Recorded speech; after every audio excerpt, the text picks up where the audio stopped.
Hey, good morning to all my friends out there in the country, around the world, folks that have listened to my podcast. I really do appreciate you all joining me. My name is Mitch Taco Bell. I am your host with Tall Tales with Taco.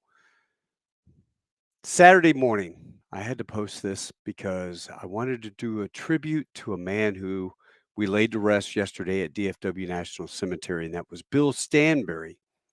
And as I put in the comment section description of the show, Bill Stanbery was unlike a lot of um, different vets I've spoken to over the years. I've just been fascinated by his stories. His stories need to pass on, and I am here to document what I remember of the many times that I spent with Bill Stanbery listening to his stories. Bill's son, John, is a dear family friend of ours. We commissioned his son, Logan, into the Marine Corps, and he is about to get promoted to major. So proud of this family. The apple does not fall far from the tree when it comes to Mr. Stanbery. So let's start in. Bill Stanbery joined the Marines in 1944, like so many others. He went out, um, instead of getting drafted, he joined the Marines in 44, and he ends up getting shipped out to the Battle of Saipan, which was a horrendous battle. I mean, when you consider that it was considered probably the D-Day of the Pacific, 71,000 soldiers and Marines invaded the island of Saipan. Out of 71,000, about maybe 3,000 guys were killed and another 10,000 wounded during that battle. As a matter of fact, Lee Marvin, a very famous Hollywood actor, was wounded during the battle and was medically discharged after Saipan. So it was a pretty bloody battle. Bill engaged in that. He would tell some incredible stories about his time on Saipan, but not only that, then he goes to Okinawa and he does the invasion of Okinawa, which is just a hop, skip, and jump to the mainland. For those of you who have not seen the Pacific, highly recommend that you do because that describes the Battle of Okinawa based off of E.B. Sledge's book uh, so well that you'll get a really good idea of what Bill and his fellow Marines and soldiers that were fighting there as well went through. So you can imagine in 45 when he comes home, he's kind of had enough of war. Settles down like so many folks did when they got back, and he got married and he started a family. So he's got a young baby, and his buddy goes, "Hey, Bill, you know the army over here, the reserve is hiring a unit. Why don't you join? You can make some extra money." And Bill goes, "I don't think so, man. I'm done." He goes, "No, man, think about it. Just 1 weekend a month, 2 weeks during the summer. Hell, we just sit there and drink beer. It's a good time." So Bill decides, you know what? What the hell? I need the extra money and I kind of miss hanging out with the guys. So he joins the army. Boom! 1951 kicks off the war in Korea, and Bill finds his happy butt shipped on a train, heading out west, jumping on a ship, and going to some far flung Asian country called Korea for the new war that he doesn't even know what the heck he's going for. But hey, man, he's serving. But one of the things about Bill was he would pull the young guys that had joined the army that were too young um, to have been in World War II, but now they're old enough to join. They'd heard the stories from their uncles and their dads and whatnot, but Bill would sit down with them and he would mentor them on combat and how it was going to be because he had experienced, frankly, two of the most devastating, aside from Iwo Jima, two of the most devastating battles that the Marine Corps had participated in World War II.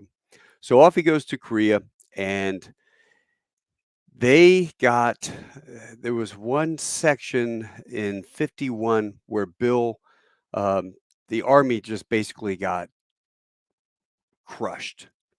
And the North Koreans were coming down with T-34 tanks that they gotten from China. And as the Koreans were coming down. The Army abandoned stuff left and right, but they didn't want it to fall into the Koreans' hands and have them turn around and use the artillery pieces against um, the Army guys as they were retreating. So the commander, this captain, sent Bill in one of those, it was like a Jeep carrier with a 50 cal on it, back up the road towards the enemy with thermite grenades to go spike all of the barrels of all these artillery pieces that were scattered all over the road, where they were attached to vehicles, and the vehicles had gotten blown up or whatever happened to them. So as Bill's up there spiking all of these barrels, literally dropping these thermite grenades in there and blowing them up and doing different things, melting barrels and spiking them, bullets are whizzing all around him. As they're going down the road, he spies a body in the ditch, and he tells the young kid, "Stop, stop, stop." And the guy goes, "What, what, what?" He stops the truck and he goes, "I'm going to go grab that guy." And he goes, "He's dead. Leave him." And Bill looks at the kid and says, "We Marines don't leave our guys behind, especially for these assholes. These guys are going to mutilate his body, and the last thing I want to see is that guy's head cut off and put on the driving light of some tank as it comes down the road. Screw that." So he tells this other kid that's with him, "You jump out, help me. We're going to put his body and strap it across the hood of the Jeep." So they go down there, and when he reaches and picks this guy up under the shoulders, the man moans, "Oh!" And he realizes, "Holy crap, this guy's alive." So he tells, "Help me." So he puts him in the Jeep with him and basically is holding him as he's in the passenger seat. As they're going down this bumpy road, he's trying to hold this guy, and he keeps whispering into his ear, "Hang in there. Hang in there. We're going to get you help. You hang in there. You don't die on me. Listen to me. You don't die on me." And the guy would moan and kind of acknowledge, and his eyes would roll back. And Bill held on to him. They got to the first MASH unit, and the doctor comes out, and he just looks at him and says, "Can't help him at all. I can't help him at all. He's dead. You might as well leave him over there." And Bill goes, "That's absolute hogwash. You gonna help this guy?" And he goes, "No, I can't. I mean, there's nothing I can do for the guy here." He goes, "Well, is there another MASH unit around here?" And he goes, "Yeah, but you got to drive through a circuit of enemy area that's held by the enemy to get to it." And Bill looks at his guys and said, "You with me or what?" And they're like, "Yeah, Sergeant." So he jumps in there. They're racing down this trail. The guy above them is shooting the 50 cal at North Koreans to drive them off. They're getting shot at left and right, bullets zinging, dinging, and they make it through. I mean, miracle of miracles. So they get to the next MASH unit. And Bill gets out, runs in, finds his doctor, and pulls him out and says, "Doc, you got to operate on this guy. We just pulled him off the trail way up there. They left his ass behind, and we want at least to try to save him." So the doctor looks at him and says, "Nah, man, I'm sorry, Sergeant, there's nothing I can do to help this soldier." And he goes, "Well, why?" He goes, "I don't have enough blood to help this guy." And Bill goes, "Oh, yeah? Let me fix that." And he jumps out and grabs um, gets his 45, his Thompson, and he stops a truck that had like 15 guys in the back. And he stops and he says, "Stay here one second." "Well, hey, I'm delivering these guys up to—" He goes, "You don't move. You stay right here." And he runs around to the back and he goes, "Which one of you guys are A positive? Pull out your dog tags, look at them." And so the guys pull out their dog tags and they're like, "A positive, A positive." So he goes, "Oh, you, off the truck." And these guys get off the truck and he looks at the doc and he goes, "I found your donors for you. Here you go." And so he goes, "All right, I'll give it a try." And so the soldiers shuffle into the tent to go get hooked up and get plasma and get blood, donate blood to try to do this operation. And the doc looks at Stanbery and he goes, "Soldier, where are you from?" And he goes, "Sir, I'm from Texas." He says, "What is your name?" He goes, "I'm Sergeant Bill Stanbery." And he goes, "Sergeant Stanbery from Texas. I tell you what, I have not seen devotion like this in a long time. um, what's do you know this guy? And he says, I don't know him from Adam, but I found him on the side of the road as well, he had a different word for the North Koreans, but let's just say that as the Chi-Coms were coming down, I am not going to leave a fellow American on the side of the road to be mutilated and have his head cut off and put on a tank driven into our area. Screw that. I saved this guy.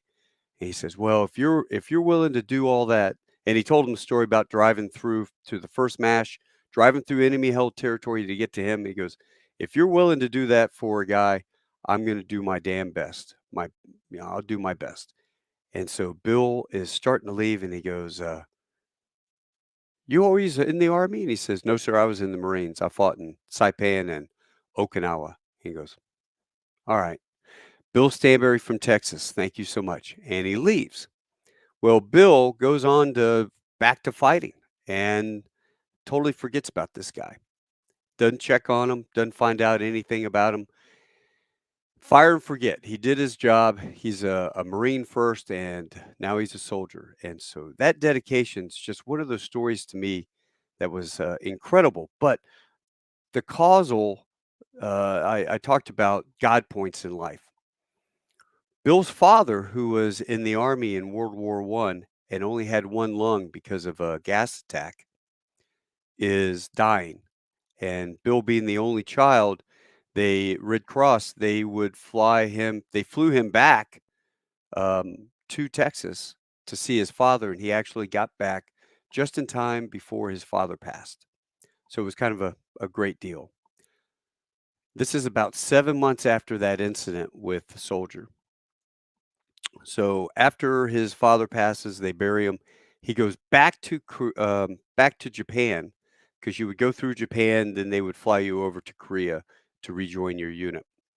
And there was this guy sitting there, the personnel sergeant, and he's looking down. He's got his pen. He's writing. And next, and Bill's in line with 20 other guys to get rejoined with his unit. So as he steps up, he goes, "Name," and Bill, the guy's writing. He goes, "Bill Lee Stanbery." And the guy's like, "Bill Lee Stanbery." He stops and he drops his pen. He looks at Bill and his eyes get real big. And Bill looks at him and goes, "Sergeant, are you okay? You look like you've just seen a ghost." And the sergeant looks at him and goes, and he starts crying. And he goes, "No, I am looking at an angel." And Bill's kind of, "Okay, well, I don't understand." And he goes, "You don't remember me, do you?" Bill's looking, "No, I don't." He goes, "You saved my life on the side of that road. You picked me up and took me to that hospital. And when I got better, I'll never forget that doctor told me the guy that saved your life was a man named Bill Stanbery from Texas." He goes, "You're from Texas?" "Yeah." He goes, "You're the guy." And so the sergeant turns and he tells his lieutenant, "Hey, come here, lieutenant, come here. This is the guy. This is the guy I was telling you about." And the lieutenant comes out and he goes, did you really take this guy through the enemy held territory to get him to a second MASH unit and all that stuff to save his life? Pull a bunch of dudes off of a truck and draw their blood right there on the spot?" And he goes, "Yes, sir, Lieutenant, I did." And he goes, "I thought that was the biggest BS story of my life. I'd never heard such a BS story. I couldn't believe that happened." He goes, "No, it's true. We got shot at quite a bit and we got him, and it's good to see him alive." And the lieutenant says, "Yeah, he's very appreciative of you. Thanks for what you did." And the lieutenant walks off, and the guy leans forward and he looks at Stanbery and he goes, "Let me ask you something. Do you really want to go back to Korea?" And Bill kind of thought about it, and there's a part of him that was like, I got to get back with my boys. But he just, at that time, it was really a bad time. And he looked forward and he looked at the sergeant and said, "You know what, Sergeant? I got to admit, I've kind of had my belly full of war. I mean, I went through Saipan, Okinawa, and the last stuff I've seen is not good." He said, "Well, I tell you what, we got a spot here at headquarters. Would you be interested in go into headquarters for the remainder of your tour?" Which was just a couple months. And he goes, "Yeah, I think I could do that." He says, "All right." So he goes off and he spends the last 3 months of his tour in the intel department up at headquarters in Japan. And then he goes back to his beautiful wife and he has more kids and lives a great life. But actually, he stayed in the Army. Um, when he went back, this is the other part. We talk about causal and effect, how things, God points in life, what you do affects you down the road, right? Well, Bill goes back, and this is now he stayed in the Army, and the Army is winding down. Korea's over, and you have to go before these boards to see whether you qualify or they want to keep you and retain you for service. So Bill gets told to go report to whatever headquarters building, and there's a panel, head officer and a bunch of other officers and some senior staff NCOs, and you would march in your uniform and you would report to the board. Well, he goes in there and he knocks on the door and they say enter, and he comes in, he starts to report, or he reports to him, but the guy there was an empty chair and there was a bunch of officers and staff NCOs, and the senior officer goes, "Tell you what, we're waiting for the colonel to come out of the head, and then we'll do the board." And he goes, "Roger that." And so he's standing there, and the door opens up, and this officer walks in, and he looks at Stanbery, and he goes, "What are you doing here, soldier?" And he goes, "Sir, Sergeant Bill Stanbery, I'm reporting as ordered to interview for retention board." And he goes, "No, I'm asking, what are you doing here?" It's kind of a trick question. "Sir, I'm here for the retention board." He goes, "No, I don't think so." And he turns around and he looks at everybody else and he goes, "Gentlemen, I know this soldier. This is Bill Stanbery, and he's from Fort Worth, Texas. And I got to tell you, in Korea, I witnessed this man drive through hostile territory to bring me a wounded man who he got blood for, and I was able to save, all because of this guy. There is no other man that I could highly recommend to stay in the Army than this soldier right here. I don't think we even need the board." And show of hands, and everyone's like, "Roger that." And he turned around, shook Bill's hand, said, "Congratulations, soldier. Get out of here. That's why I was asking what you're doing here. There's no reason for you to be here." And Bill left, and he was like, "What are the odds that that doctor would happen to be on this board, right? Years down the road, and that the guy remembers him." Well, in life, you make impressions on people. It's how you make impressions and how things happen down the road, right? Just an incredible guy. This is my tribute to Bill Stanbery. This is in 2012. We had the Marine Corps birthday. Um, that's MJ Harris over on the left side. That's his grandson's best friend. They both joined the Marine Corps. I commissioned Logan into the Marines. MJ joined the Marines. I was there for him, and he is went on to fly Ospreys and also be an HMX-1 pilot. But there's Bill at his house. He's very happy. His wife was still alive at the time. It was a great visit, and he would tell some wonderful stories. And then this is Bill later on. This is at the nursing home. Brought another slice of cake on the Marine Corps birthday, and this was 2016. Unfortunately, as the years passed, Bill had moved into a special home, and then the last 2 years with COVID, they basically locked down all these folks, and we weren't able to see him. But Godspeed, Bill Stanbery. You are one of the men that I highly admire. And so, if you're in heaven listening to this podcast, or you're sitting around, just know that you did your duty, and we really appreciate it. To everybody out there, if you have a chance, find these folks, get their stories, document them. They're not going to be here much longer, and these will just be stories that you go down and you will never hear um, these stories again. So if you enjoyed this, find a guy, get a story, let me know. We'll put it on the air. We'll bring it to fruition. Let everybody hear the stories. Another Tall Tales with Taco, only these aren't tall tales. These are God Points with Bill Stanbery. Until I see you guys next week, adios, hasta luego, auf Wiedersehen, tschüss, shesheni, au revoir, domo arigato gozaimasu, tano shinde kudasai, ciao, arrivederci, and forgot to tell you, on Tuesday, we're going to talk about getting jobs in the Air Force. So if you have a kid, high school or college, that is looking to be a pilot, or you have somebody getting out of the military, whether Army, Navy, Air Force, Marines, and they're looking to fly C-17s or C-130s, these two guys that I'm going to have on, Jeff and John, created a website called Bogey Dope, and it basically lists all the units, all the points of contact, how to apply, the whole 9 yards. So it should be very interesting. Hope you guys join us. Until then, take care. Hoorah. Semper Fi.